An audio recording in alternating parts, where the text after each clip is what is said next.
Ladies and gentlemen, welcome to the UCF podcast, uh, diseased edition. We're talking about the Fight Night Sandhagen and Nurmagomedov. Oh God, Francis, you have to do the intro. It's over. Yeah, hello.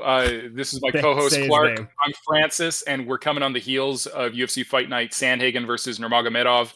I've had years of experience saying that name, so don't hold it against Clark too much. Um, this fight was a disappointment, and to some extent, it was a big evening for Umar Nurmagomedov. But the bigger story to me is why the fuck could Corey Sandhagen not get his striking going? Was he that afraid of the takedown every single time they went to the ground? Let's get you some stats on this one because this is the story of the fight. Umar getting 5 of 13 takedowns. Corey actually trying 2 takedowns and not getting either of them. Um, Umar was the grappler in this matchup. Sandhagen more of a striker. Umar outstruck Sandhagen mostly at distance for 5 rounds. There is 5 minutes of control time for Umar, and obviously he's shooting a lot of takedowns. But the big story of this fight is why did Corey lose on the feet? Was it just because of the threat of the takedown? My my answer is no, because every single time Corey got taken down, he was immediately working his way back to his feet, ending up on top, getting out of those positions. Like his wrestling was not the problem in this fight. The problem in this fight is that Umar, I don't know, he was busier and he very clearly had the stronger punches. Every single time Corey tried to engage, he got punished. And that's so frustrating to watch someone who you think of as being a higher level fighter than this getting just confounded by nothing but really fast, strong counter punches every time you come in, nonstop output. Like this is to some extent, I'm watching a different version of the Bilal Muhammad Leon Edwards fight. Yeah, I thought the exact same thing. I'm like, why? There's this guy. He's pretty good striking, and he just cannot get anything going on the feet. Like, what the hell, man? It was such a weird fight because, like, I expected when I in the preview or the prediction video, I said, "Oh, Umar, he's probably just gonna wrestle him, and he's gonna just control him on the ground and win that way." But instead, he like is mostly winning on the feet. He's going for takedowns and not getting them, and then he's still maintaining pressure, fighting well on the feet. And we were saying, maybe Sandhagen's been practicing his takedowns and or his takedown defense, his wrestling, and it seemed like he had, but like I don't know, it's like what, like he forgot his striking, he practiced too much wrestling, and he didn't know how to strike anymore. I mean, Umar only got 5 out of 13. That's pretty good takedown defense, all things considered. But you got to be able to like actually punch him. Then if you're gonna, if you're gonna stand up, you got to stand up with him, and he just didn't. Yeah. The big man, the same sort of thing that happened in that Leon Edwards Bilal Muhammad fight happened in this fight, which is Corey Sandhagen is good when he gets moments to rest. And so many guys need the reset. And when I say reset, what I mean is they have an exchange, both guys punch, they back off, and then they get back into their stance and reapproach each other. The difference is that these Dagestani style wrestling guys, even the ones who are not wrestling, they don't take breaks. Their reset is aggressive. If they have to reset to get back in their stance, they step forward and they just don't give their opponent a break. And they fight every position, every moment really hard. And that's a really difficult thing to do through 15 minutes of another dude trying to punch you in the head, is staying sharp, staying focused that long. And that was actually something I think I heard in the corner of Umar was like, stay focused, right? Just like continue to do this, continue to like it's working, keep going. But they get their athletes so zeroed in on a game plan and the things they're supposed to be doing that their fighters don't even have to think on fight night. They're just implementing a game plan. It's really impressive what that team has been doing with all these Dagestani fighters coming to the States and dominating in the UFC. I will also give Corey Sandhagen a single little bit of an allowance, like a little bit of a cope, if you will. Sandhagen, in his last fight against Rob Font, separated his tricep from the bone. Like he tore his tricep and he had to have surgery to have it re anchored to his bone. And he went through 12 months of rehab. How much does that have to play with his performance tonight? I don't know. But Corey didn't throw a single shot that hurt Umar. Not a single punch did anything, and it's just super disappointing. Obviously, that's an awesome performance for Umar Nurmagomedov. You just wish he would get a little bit closer to a finish with these fights, you know? Anyways, moving on down to our co-main event. This Fight of the fight was night. fight of the night. I don't know about that for real though. Tells you something about the Um, night. it wasn't a bad it wasn't a bad night of fights, but it was kind of a slower pace. There were a few fights that I would say were better than this one. Sharmagomedov versus Michael Olajaychuk. We made a big deal out of Olajaychuk's arm. That never came up. It seemed to be working just fine when he was throwing those punches. Um, what wasn't working just fine is Olajaychuk's limited resources in a fight. So in that fight against Kevin Holland that we just saw 2 months ago, dropped Kevin Holland with a 1-2. The problem is that if you are a professional fighter and your toolbox, right? You open your toolbox and you know your hammer is a punch and your saw is a kick and whatever. Michael Ojacek opens his toolbox to look at the 1-2 combination and shoot a takedown. All That is reliable. all that is all he had for Shara Magomedov in this fight. And he did catch Shara in the first round and then just continued to spam the same attack over and over while Shara was able to mix in different techniques, step in elbows. Shara got to just like do whatever he wanted while not being defensively safe. So he did also get hit a fair amount for what it's worth. For a guy spamming the same power punch over and over again, Shara still got hit quite a lot. But as you can see by the numbers, round by round, you know, he was just outworking Mikal and doing more, mixing up those targets as well. Yeah. And then, yeah, like if you look here, at some point in the fight, Olajaychuk just realized that he was not winning this fight on the feet, started to try to mix in the takedowns. He gets 3 of 7, but only 2.5 minutes of control time. So he just couldn't keep Shara down. Um, not a crazy performance by Magomedov, but it's a win and it's a clear win. And you know, even though Clemens Werner gives 1 round to Mikhail Olajaychuk, I would give all 3 to Shara, and so did the other 2 judges. So he continues to surge forward in the middleweight division. I don't know when he gets knocked out, but he's just a little bit too easy to hit. And I imagine eventually he gets knocked out, but I could be wrong. Yeah, it doesn't seem like he does that much defensive work. In a fight like this, it's not really one where you're going to be showing off how good you are defensively. Mikhail, he honestly, I mean, again, coming off his arm thing, he looked pretty good. Not great, but he looked pretty solid. I mean, as good as I expected him to look. Probably like at the highest end, like the absolute best I thought he would look. He was maybe a little less than that. Because in no realm did I think he was ever going to win this fight, but he really did go in there and he put the work in and he put up a pretty decent fight, all things considered. He didn't just lie down and take it. I did kind of appreciate seeing him do some takedowns, given that he, you know, almost got his arm broken in grappling last fight. So it's good to see that he's been practicing that. But you know, it just feels like they're in a bit of a different league there. And as a result, I don't know if I'm like that impressed by Magomedov's performance that much. Just because, like, I don't know what else is going to happen. Did you really think? Like, I don't know. I feel like he should have done better. I feel like he should have been a little more dominant. And the fact that he wasn't makes me think. I think I agree with you that he's probably going to get knocked out eventually. Someone's just going to tag him, and then that's going to be it. Yeah, right. Like they're going to match him up against like Jared Cannonier, and that's just going to be the end of Shara, Yeah, but or at least I can hope. this guy Going hates down the gingers. card, um, this this was a pretty good fight. Devison Figueiredo versus Marlon Vera. It's always nice when your exact prediction for a fight is how it goes. Because Devison Figueiredo, like I said in the predictions video, has been using his superior grappling over pretty much everyone at bantamweight, right? He came up from flyweight. They just have better grappling at flyweight.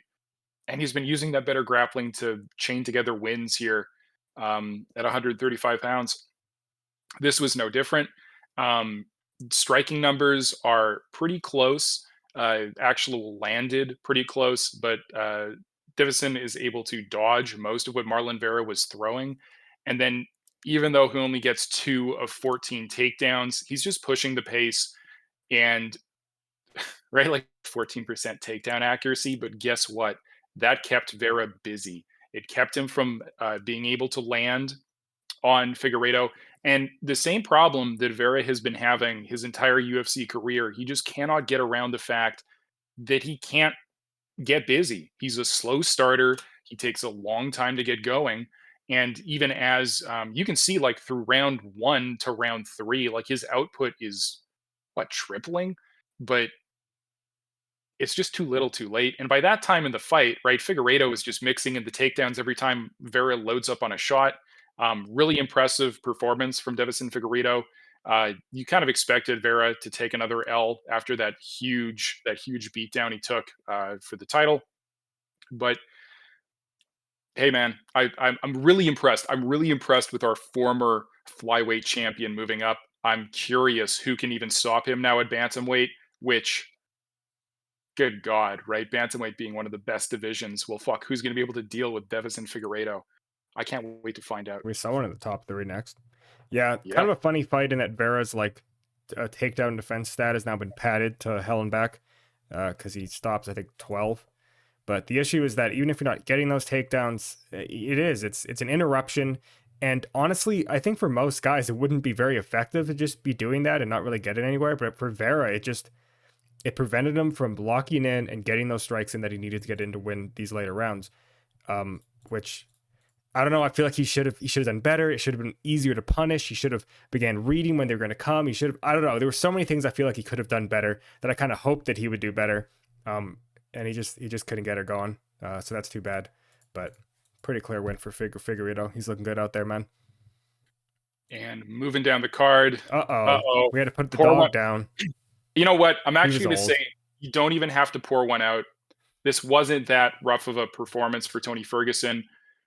This was actually, in some ways, a very weird fight because Michael Chiesa looked terrified of Tony for, the 3 minutes of round number 1 that they were on the feet, kind of playing patty cake with one another.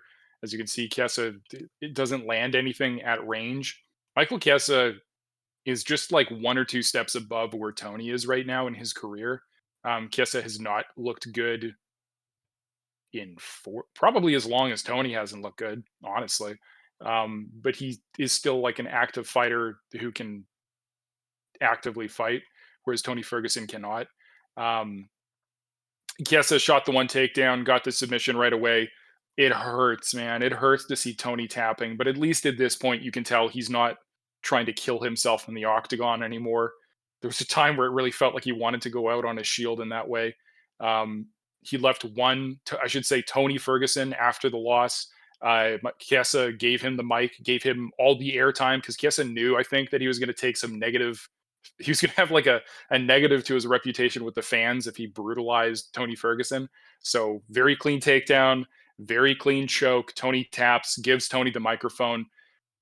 Tony Ferguson does not quite retire, but he does leave one glove in the octagon. And I hope that's it for him. I hope Tony rides off into the sunset. I hope he gets a nice sponsorship deal with somebody and he can just be at some brand, the face of some brand. Yeah, Or like let's see him on a anything cereal good. commercial or something. I don't want to see with the octagon anymore. Yeah. Poor But guy. not much more to say about that one. Sorry, Tony. Sorry, Tony, man. Going down, Mackenzie Dern versus Lupi Godinez. This fight definitely happened, and there was a lot of action, and I still couldn't call it necessarily exciting. Lupi landed some really powerful counter punches in round number 1, but Dern's output, man, she was just nonstop. Even if her accuracy is like 35%, which it is, she's still getting like 72 of 203 significant strikes that she attempted. And Loopy's not landing much better. These girls they actually were kind of hurting each other when they were landing, so they earned respect early. When it did go to the mat, they weren't. Neither one really seemed to have a serious advantage on the ground, but they were both kind of. No, not both of them actually. I should say Loopy was a little bit leery going to the ground with Dern, and I'm not sure if she just felt something. But then again, they were both like shooting takedowns. Very close fight, a lot going on.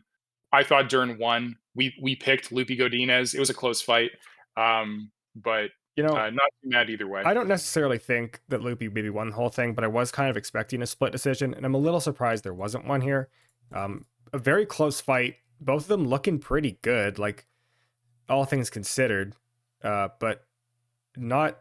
I don't know. It's just some of these fights, some of these WMMA fights, you look back on it and you're like, yeah, like objectively, like that was pretty solid performance. But in the moment, you're just kind of like, I don't know. It's all right, I guess.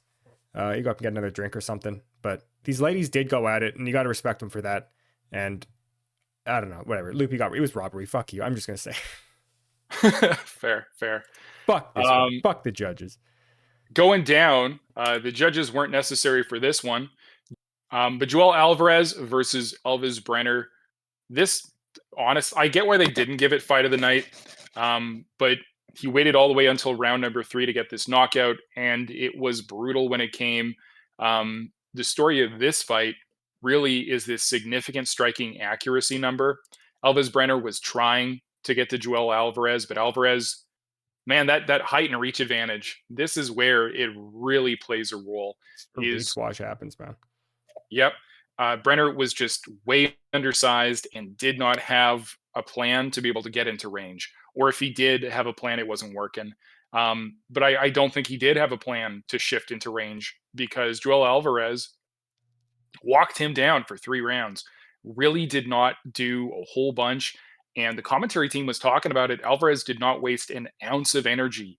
He stalked Brenner. He punished him every time he came in. He peppered him with just deadly shots. And this accuracy, almost hitting 70% of the significant strikes he's throwing. That's just really impressive. These guys are both grapplers, but it didn't come to that. Nobody got a takedown, even though Brenner tried 5 and Alvarez won. And also coming down here to the like landed by target. Alvarez wasn't headhunting necessarily. He was using some kicks to the body, but He was man, headhunting at the end though, he was, when he he was. beat him like 8 times in a row. And just like such a beautiful finish, right? It was, Because there man. are so many guys who just waste their energy spazzing out, punching as hard as they can, throwing the hammer fists. No, if your opponent is just bent over, grab him and knee him in the head. Just do him That's a really repeatedly. effective way to do it. If he's not going to Um, stop the knees, just knee him in the head. It's that easy, man. I'm it's honestly kind of that surprised Brenner didn't like do anything to prevent it. I guess at that point maybe he was just tired or he was just done or something. But holy shit, man, he just sat there and just ate like 8 knees. That's too many knees. It's definitely too many knees. Really impressive performance though from Joel Alvarez, just showing himself to be potentially a step above the pack at lightweight. He's already had a setback against an up and coming prospect. It's really going to depend, I think, because Joel Alvarez, he's showing that he has the technique, the power, and the skills on the feet. We already know that he has the skills on the ground. I think most of his wins come by submission. He's never seen a fight go the distance. So he is a finisher. The UFC likes that. He's going to get a push. The big question going forward with Joel Alvarez is how does he deal with like an aggressive wrestler that is not going to be submitted, that will not like let his arm or neck get snapped up when he shoots the takedown? That's going to be something to watch for, and whether or not he can deal with that threat. Because if he can, man, we got a problem at lightweight. Got an issue, baby. Hey, that's exciting though. I'm glad to see that type of shit moving on up, man. Alvarez, he's a prospect. I'm calling it Ooh, boy. officially, saying the P word. Well, we have potentially another prospect here. He certainly thinks that he is. Azamat Murzakanov really did just beat the shit out of Alonzo Menafield. Menafield coming off of that brutal first round knockout where he just bull rushed a dude and got chinned. This fight wasn't that. Menafield was, I wouldn't call him timid, but he was walking He in was with a high bad. guard. He just couldn't get to the target, man. I keep going to these significant strike percentages landed, right? Menafield landing 20% of what he threw, and he did not throw as much as Murzakanov. Um, One thing that I do just want to note here is that per round striking stats, baby, it don't look good.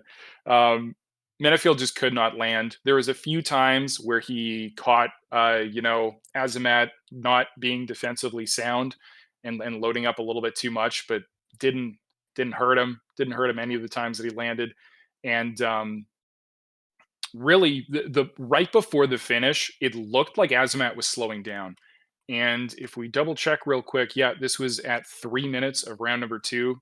He finally is able to just put Alonzo Menifield away. He'd been landing shots that looked like they could sit anyone down all throughout round number one. Round number two, starts the same way as round one, starts to slow down just in time to get the knockout. Um, he, in his post fight interview, was first of all complaining to the UFC about his treatment, considering that he's an undefeated fighter.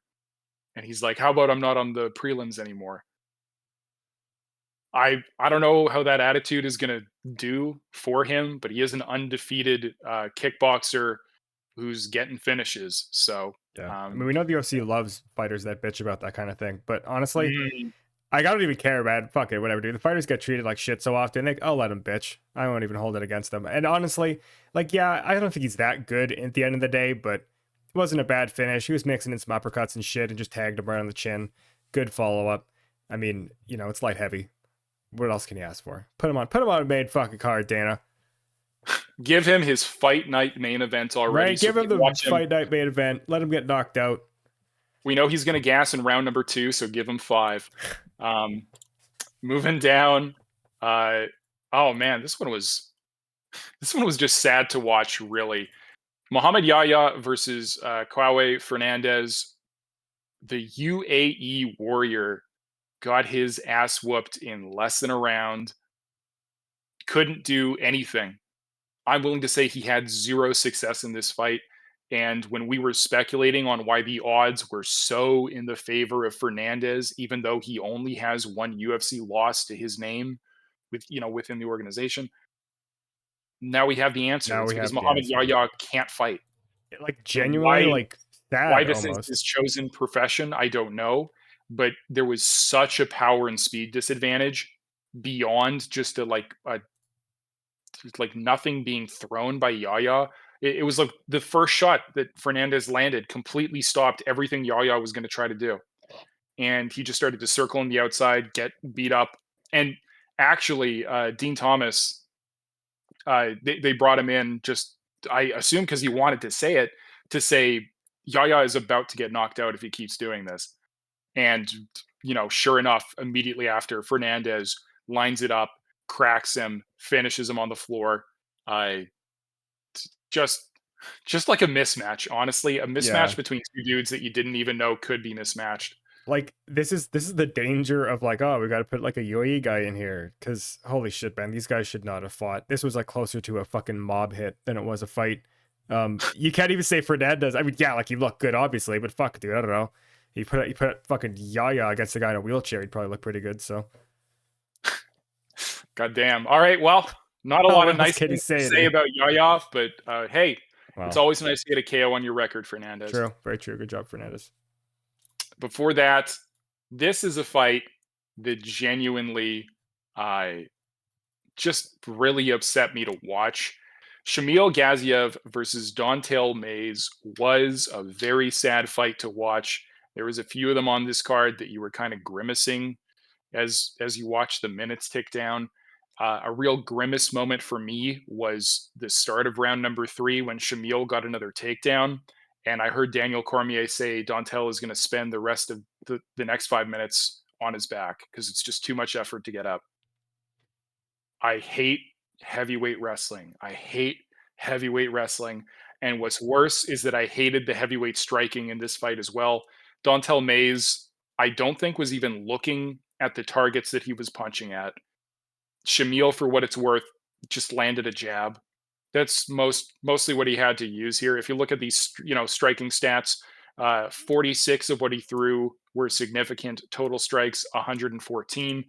A lot of those are jabs that were landing. To his credit, he spent a little bit of time on the pads, but you couldn't finish Dontel Mays, who got tired before the end of round number 1, who couldn't hit you, who wouldn't even look at you while he was punching you.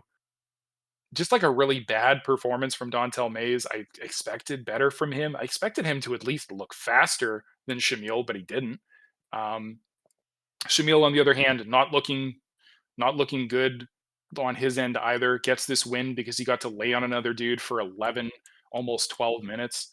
Um, if you could hear how much I didn't like this fight, you're accurately reading the This emotions this is here. just brutal, man. Heavyweight always has the capacity to have the worst fights in the UFC, just because sometimes it's just two fat fucking guys who just they can't do it. And the like heavyweight wrestling is so it's just they should ban it. I don't know what the hell they're doing. I don't need to see that shit. No one needs to see it. These guys half the time they're just like catching their breath, and the other half the time they're just kind of sitting there. You know, one guy throws like 3 or 4 punches while he's got the other guy down. I don't know. Fights like these are just brutal. Whatever. Good job, Shamil. I hope to never see you again, regardless. I hope they main event you against Jairzinho Rosenstrike again. Oh God, Um, the rematch. the rematch. One last thing I do want to say is that towards the end of round number 3, after he'd been laying on his ass for 4 minutes, I well, actually, Shamil says to Dontel, "This is Russian wrestling," and then Dontel starts to say, "Your own people are booing you," as the crowd booed the action. So some interesting trash talk while they Oh cuddled my on the mat. God, right? Like the fact that they had the ability to just sit and chat like that too. I don't know, man. Come on. So before that, uh, this is another one that I thought I had a pretty good read on and just didn't turn out the way I thought it would. Guram Kudaloladze versus Jordan Vucenic. The Epidemic did not get it in this fight. Um, round number 1, yeah, all 3 judges are given round number 1 to Jordan Vucenic, or Vucenic, however we're supposed to say it. Um, this was his, super, super last minute replacement UFC debut against a UFC veteran in Guram Kutateladze. Uh, he dropped him in round 1. He looked good, um, but got tired and could not deal with the pace and the pressure of Graham and eventually the grappling as well. Graham securing 1 takedown out of 4. Vucenic trying 5 of his own. They're both sharing just about the same amount of control time. There's a lot of things that are very close in this fight, but just towards rounds 2 and 3, Graham picks it up just enough to get the nod. Not a super impressive performance. Not a super disappointing loss either on the part of Jordan Vucenic, because he had no time to prepare for a UFC veteran to fly across the ocean to go fight on another continent. Did an all right job, all things considered, and not a boring fight either. Both of these guys were going for it. So, In my opinion, I thought that Jordan would win this fight, and he didn't. He obviously loses round 3. He just kind of struggles in general a little bit, but it's not a horrible loss. This wasn't like a blowout or anything. This is a guy that I hope comes back and I hope looks a little better next time. Maybe this will just be one of those like little Mars on his record, but nothing serious. And Guram, honestly, like yeah, I don't know. It's hard to judge this fight too harshly. It wasn't the most exciting fight, but this was solid. There was a good amount of action, and I'm not too mad that Guram got the win. I think he's earned it. yeah, absolutely. In agreement there. Moving a little bit further down, this fight also sucked to Uh oh. watch. Victoria Dudakova versus Sam Yeah. Hughes. Um, This one has a mystery attached to it. Why is this one a split decision, but the one on the main card wasn't? You ever think because about that? the judges got bored and quit watching. Um, that's about as much action as was happening in this fight. You see a whole bunch of significant strike numbers out here. Not a lot was all that significant. I do want to give props to Sam Hughes for getting this win. She very clearly had to dig deep for it. But, even if the fight isn't entertaining, you can still recognize that the athletes are fighting really hard. In between rounds, her corner was really hyping her up, giving her good pointers. Victoria Dudakova really just wilted. As the rounds went on, you saw how much she wanted it, which was not all that much, and that gives Sam Hughes a nice split decision win. Couldn't honestly couldn't care less about this fight, Oh but no, there I'm you just go. shocked that it was split. I don't think it should have been split. I think it should have been easily unanimous. Sam Hughes, for what it's worth, I mean, not saying too much in this situation, but she dominated this fight as much as you could dominate this fight, and yet one of those judges smoking reefer, smoking that hashish. Yep. Well, it is a damage-based scoring system, Oh, and I when there's forgot no about the damage, damage, dude. Remember all the damage in this aha. fight? Speaking of damage, Jai Herbert actually did a lot of damage to Orlando Bedoya. Um, I was really impressed with Jai Herbert in this one. Really happy as well to see him doing well. He's had some rough performances as of late. His chin is suspect. He gets knocked out. But at the same time, the Black Country Banger, what a silly fight name, um, just just looked good, man. Really sharp 1-2s, uh, straight punches in bunches got him this win. When Rolando was able to get in close, landing in combinations, he was giving a lot of trouble to Jai Herbert, but just couldn't keep it going. Didn't have enough power on those punches, even if he was the better striker. And just that speed and power advantage and sticking to what was working got Jai Herbert to the win. Yeah, I was kind of hoping for a little bit more out of Bedoya, like a little more technical punching, a little more power, just something, man. And he just didn't have anything. I think this is, yeah, he's lost all of his fights in the UFC. This is his third loss. Gonna guess that we might not see him again, but if we do, it ain't gonna be anywhere even close to a main card. Nope. Tough because yeah, Rolando does seem like he's pretty good technically, but he's just missing some of those physical attributes you Yeah, need. you need both, man. You need the technique and you need the physicality. I think he's not bad technically, but if you can't, no power behind those punches, doesn't matter how good they look, doesn't matter how straight they are, doesn't matter any of that. You need the speed, you need the power. Yeah, absolutely. And going down to our first fight, Oh, our very first fight of the evening, or of the morning, because these fights were in the morning, and guess whose alarm didn't go off, so I slept through this one. Got to watch wow. this. Got to watch this one Sunday Fake morning with fan, my dude. coffee. And if you're a big MMA fan, you should probably have missed this fight on principle alone. Um, didn't go the way I was hoping, which would be like finally a showcase knockout for Cedric Dumas. Um, Dumas gets introduced as a kickboxer, by the way, to Lulin, a freestyle fighter, and all these guys did after a while was grapple. Dumas getting 6 minutes of control time, to Lulin like reversing him in round number one. For someone as bad as Dennis Tululin to look not that bad in this fight doesn't say anything good about Cedric Dumas. And the other thing I have to mention is that in this fight, something was wrong with Dennis Tululin's elbow. I don't know if it was in an injury during the fight or something else, but he had a whole like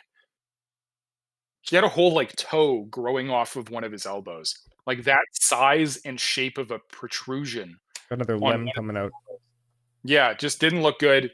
The fight didn't look good. Neither of these guys looked good, but All right. Dumas getting a Can win. we mention the funny part? Did you hear the post fight interview where he's like, "Stop calling me a wife beater" or whatever? Because he's like, Yes, "That's I in the did. past." Yes, I Oh did. god. So now we know that he's a wife beater, and now we can root for him to get his ass whipped in the Yeah, next dude. one. I hope he does, Um, man. you never to the audience, to our dear audience, to our listeners, here at the UCF podcast, we really don't believe you ever outlive beating your wife. Yeah. I So mean, redemption. don't I do it. always believe redemption. But I don't know, man. I feel like was it like recently that he beat his wife? I wasn't even that long ago. I don't I think. have no I idea like how looked it up. I long think it was like ago it last was. year or something, man. I don't know. Dude, that's the That's past, man. but that's the past in the past. That's true, actually. It was like right before the fight. Jesus Yeah. Christ. Anyways, whatever, man. Dumas, he won. I don't know how the fuck that Tallulah even is in the UFC anymore. Maybe he won't be, I guess. But like, what the fuck? He sucks. Yep. And speaking of things that suck, a lot of this card did. There were a few good performances, standouts being Umar Nurmagomedov and probably Devison Figueiredo as well. Joel Alvarez showing up as a prospect now at lightweight. We did still get a few interesting looks and some new things to look forward to from this card, even if most of them sucked. We'll Yeah. catch you guys next time for our predictions video later in the week. And until then, take her easy, guys. Thanks for coming, folks.